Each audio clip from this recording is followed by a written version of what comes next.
Hello student, success coaching classes में आपका स्वागत है। तो आज हम लोग डिस्कस करने वाले हैं क्लास 10th का 2026 एग्जाम के लिए भूगोल का सब्जेक्टिव क्वेश्चन वेरी इंपॉर्टेंट आपको इस वीडियो में बताने वाले हैं। तो चलिए हम लोग वीडियो को आगे स्टार्ट करते हैं।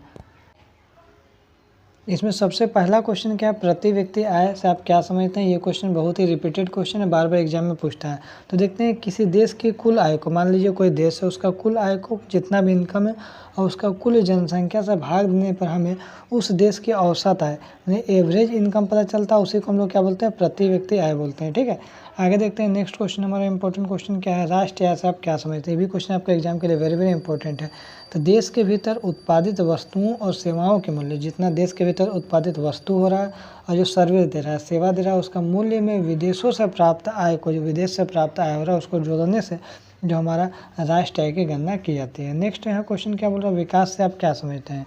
देखिए, एक सम्मानपूर्ण, स्वस्थ तथा अधिकारपूर्ण जीवन जीने की क्षमता तथा इन सभी के लिए अनिवार्य वस्तुओं को जो प्राप्त करने की योग्यता को ही हम लोग विकास कहा जाता है। यह एक सतत चलने वाली प्रोसेस है। नेक्स्ट क्वेश्चन क्या यहाँ पर बोला है, जो प्रच्छन्न बेरोजगारी से आप क्या समझते हैं। शहरी क्षेत्र एवं ग्रामीण क्षेत्र में उदाहरण देकर व्याख्या कीजिए। तो सबसे पहले हम लोग देखते हैं प्रच्छन्न बेरोजगारी क्या है।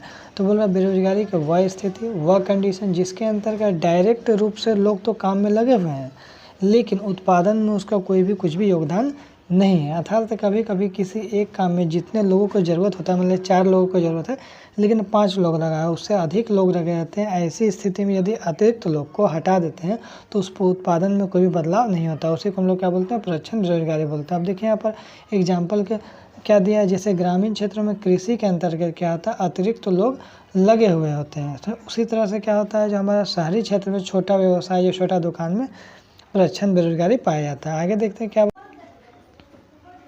यहाँ पर देखिए क्वेश्चन क्या बोल रहा है, राष्ट्रीय ग्रामीण रोजगार गारंटी अधिनियम 2005 नरेगा 2005 के उद्देश्यों की व्याख्या कीजिए। क्वेश्चन वेरी इंपॉर्टेंट आपका एग्जाम के लिए। देखिए पहला क्वेश्चन यहाँ पर उत्तर क्या बोल रहा है, केंद्र सरकार ने अभी हाल में ही वर्षों में भारत में 200 जिलों में काम का अधिकार लागू करने के लिए एक कानून बनाया है, जिसे हम लोग क्या बोलते हैं, राष्ट्रीय ग्रामीण रोजगार गारंटी अधिनियम 2005 कहते हैं। इसका मुख्य उद्देश्य निम्नलिखित है। पहला उद्देश्य क्या है, ग्रामीण भारत के प्रत्येक परिवार को कम से कम एक सदस्य को 100 दिन की रोजगार की गारंटी देना चाहिए। दूसरा यहाँ कंडीशन क्या हो, जो रोजगार न्यूनतम मजदूरी प्राप्त पर होगा। तीसरा क्या बोल रहा है, यदि बेरोजगार को 15 दिनों के अंदर काम नहीं मिलता है तो उसे बेरोजगारी भत्ता दिया जाएगा। चौथा क्या बोल रहा है, इसमें 33% कार्य महिलाओं के लिए आरक्षित है, उन कार्यों को प्राथमिकता दी जाएगी जिससे भविष्य की भूमि की उत्पादकता बढ़ाने में मदद मिलेगी।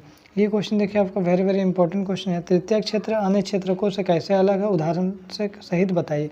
तो बोल रहा है तृतीय क्षेत्र अन्य क्षेत्रकों से अलग है। प्राथमिक और द्वितीय क्षेत्रकों में वस्तुओं का उत्पादन होता है, जबकि तृतीय क्षेत्र में वस्तुओं के उत्पादन के स्थान पर क्या होता है, सेवाओं का सृजन होता है, उसमें सर्विस दिया जाता है। जैसे गन्ने का उत्पादन प्राथमिक क्षेत्रक में होता है। अब गन्ने से चीनी बनाएंगे तो द्वितीय क्षेत्रक में होगा, लेकिन चीनी को भंडारण तथा विभिन्न स्थान पर पहुँचाने के लिए तृतीय क्षेत्र के अंतर्गत आता है। ठीक है, इसीलिए तृतीय क्षेत्र इन दोनों से अलग है। तो यदि हमारा वीडियो आपको अच्छा लगे तो लाइक शेयर एंड सब्सक्राइब जरूर करें। फिर मिलते हैं हम लोग नेक्स्ट वीडियो में। Thank you so much.